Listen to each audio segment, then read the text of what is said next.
obviously it's later on that they concede the goal, and the defending for the goal is so poor for Tavernier and Dowell. It's untrue, as well as the guys that are actually in the box ball watching as the boy Longello scores the goal. I mean, Dowell lasted the 90 minutes, and I'm not listen. Dowell has put a shift in for the two Panathinaikos games in an unfamiliar position, and I'm assuming Russell Martin really likes his attitude. In fact, we know that because we asked him about it in Athens after the game the other night.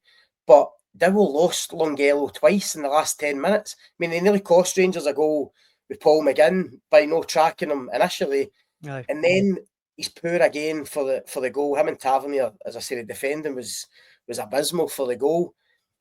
So I don't know why you would come out after the game and you're then going to have a pop at like Raskin and Diomande, because as much as Rangers were poor in the second half, I don't think you can really blame them for the way Rangers lost the game. So I'm not sure, but I think you're right that the Raskin thing is an issue because he's not been played in his best position. Clearly, he's not been utilised well enough. And as you say, Keith, if he's bigging up Lyle Cameron, and I thought Lyle Cameron actually did well when he came on, and I really like his attitude.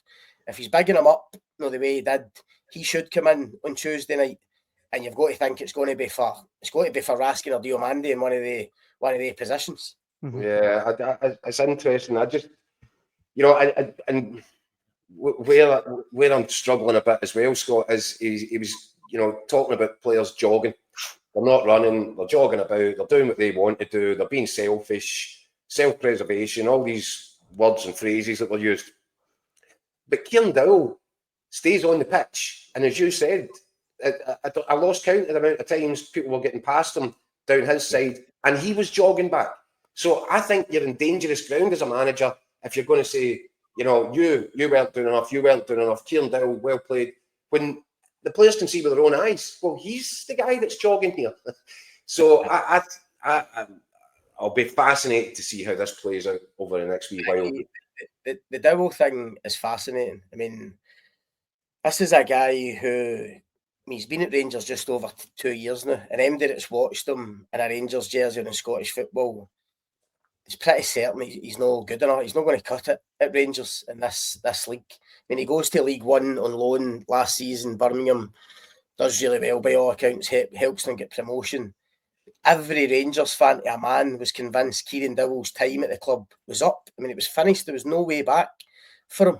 But not only has Russell Martin integrated him back into the squad, he's starting him in every game and in a position where he's totally unsuited, because every time he gets the ball in the right flank, he's not got a trick to get by MD, he's not going to run past MD, he's constantly cutting inside, into congested traffic. I mean, I've said this before we came on, I mean, it's some hill to die on as a manager of Kieran Dowell. I mean, it's a dangerous game. It's a dangerous game in managers. And I know Russell Martin has spoken to Barry Ferguson. I know he's spoken to other previous Rangers managers. I think he spoke to Gio van Bronckhorst as well, who obviously was Dowell there at that time? No, Dowell wasn't there at that time, but he spoke to a few managers.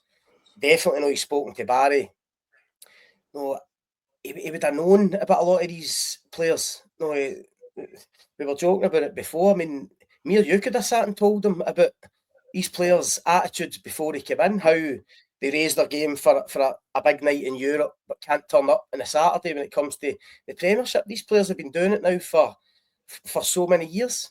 So how it's taken this long, I wrote it's early in the season, but he's now been there 6 weeks, and it seems like he's now decided, that the attitude's not right. Well, look, 6 weeks ago, we could have told you this about the players, and we could have also told you that Kieran Dowell's not going to do in the eyes of the Rangers fans, and that has to change.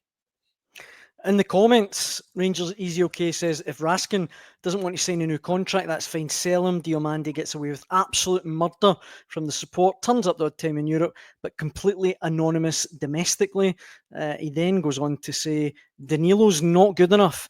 Dowell, a joke. The captain, defensively horrendous again.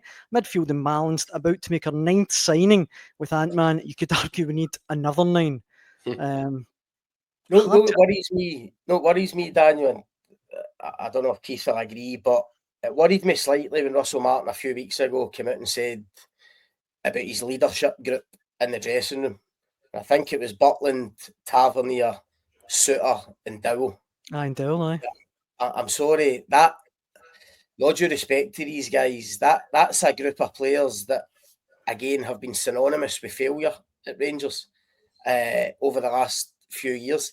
I think you had to go and sign leaders, guys that were going to come in with a different attitude, a different mentality, a hunger to go and push this team on, a new team, and push it on to new heights and go and challenge Celtic, compete for titles. I think you look at the 7 or 8 signings that he's made, I don't doubt a lot of them are good players and will become good players, technically gifted players. Do you see any real leaders in there? I mean, I thought Rothwell was going to be one of them, but by all accounts, seems pretty quiet on the pitch. I don't know that for certain, but we were doing it at St George's Park, seeing a bit of the training. I've obviously been at the games. Doesn't he strike me as the most vocal leader on the pitch? I think that's a worry for Rangers. If you're relying on, again, Tavernier, Suter, Dowell, guys that have been there, guys that have get used to being second best, I think it's going to be a struggle for you, and I think that has to change as well. A few people in the comments are kind of singling out James Tavernier, and I always think he gets a bit of stick, or too much stick, James Tavernier, personally. But I mean, Luke Skywalker saying he should be dropped.